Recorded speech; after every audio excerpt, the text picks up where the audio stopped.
We all know RLCraft can be totally brutal. You could spawn next to a dragon and die instantly. You could spawn next to sirens and die instantly. The spawn positions are completely random. There is no way around it. You're going to die quite a lot in your first few attempts at RLCraft. But hopefully with the help of this series, which is going to be just a few short YouTube videos, we are going to take a look at how to go from being a complete zero to being a total RLCraft hero. In this episode, we're going to look at going from spawn to the Iron Age within just a few RLCraft days. Stick through right to the end because randomly throughout the video we have some really awesome tips that could help you survive and will certainly help you live a lot longer in your first attempts.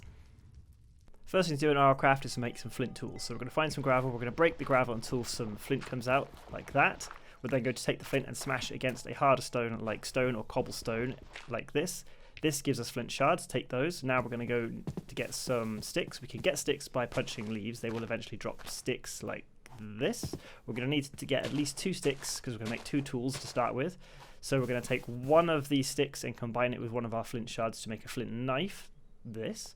Then we're going to take the flint knife, we're going to cut down some grass. Then we're going to collect the plant fibers that are dropped and we're going to combine them in a sort of L shape to make a fibrous string. And then we're going to combine that with a stick and another flint shard, and that gives us our very first hatchet. We can now use this hatchet to chop down a tree.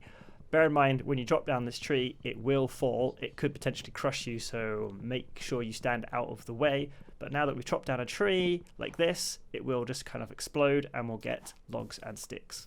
The next tip is short but sweet. When you're thirsty and it's raining, don't go and drink that dirty river water. Look up in the sky, right click, and you can drink the nice, clean rain.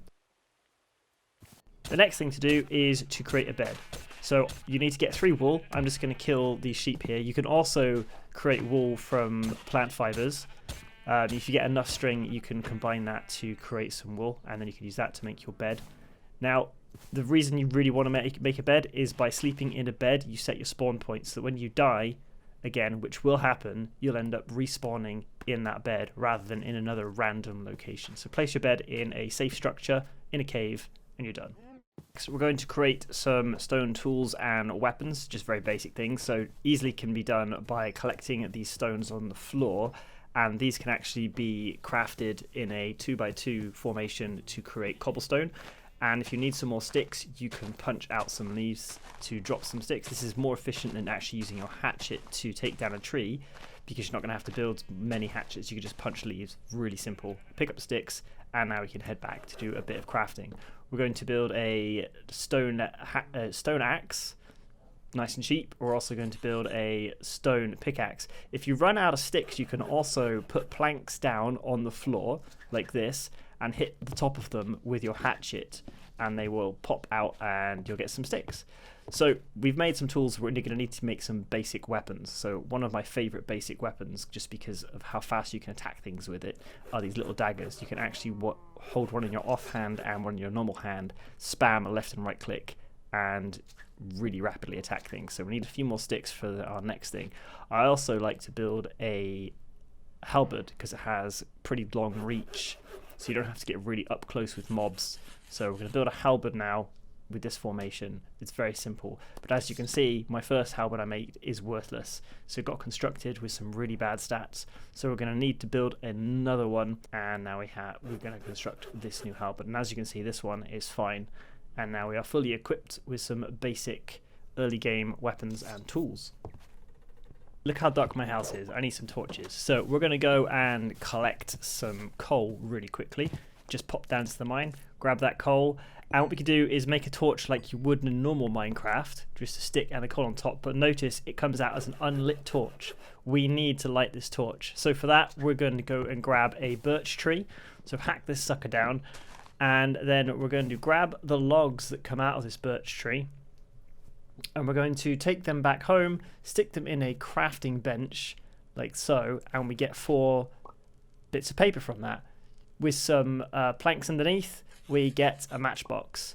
Now when we put our torches on, we can light them with a matchbox. Bear in mind, these torches don't stay lit forever. You will have to relight them, so you're going to have to keep making matchboxes.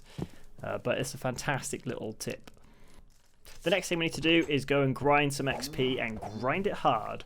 We're going to take the cobble weapons that we've just created and we're going to go and kill every single mob in sight. I prefer to do this with passive mobs during the day because the likelihood of dying is considerably lower, although they do give you less XP. If you don't want to do that, you could also create yourself a farm. I prefer to create a chicken farm because it's very easy. It doesn't require wheat, which takes a very long time to grow. With your massive chickens, you can gain XP from breeding them, and then once you've done that, you can actually go in and kill the adults and gain XP from that as well. Once you've grinded out an absolute load of experience, you could then go and spend it in the skill tree like this on mining and get that up to level 4 or fledgling. With this, we can now go down into the mine and actually start mining for some iron. When we go down the mine, you're going to see that I've uncovered some blue ooze, which is actually spawning some mobs.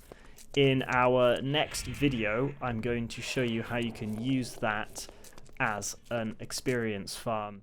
Now we can finally mine some iron, which is great because this actually starts to unlock the next level of the game for us, the Iron Age. With this, we can obviously craft ourselves some iron armor and some iron weapons. We will, however, be needing to increase our skill level for defense up to 8 or apprentice. This will allow us to wear iron armor.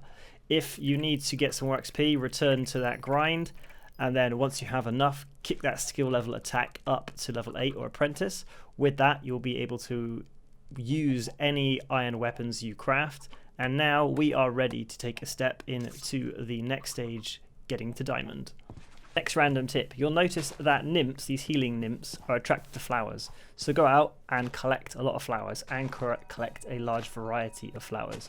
Take them back to your base and plant them around your base. This will attract nymphs to your base, as you can hear now, and then they will actually heal you when you're at home.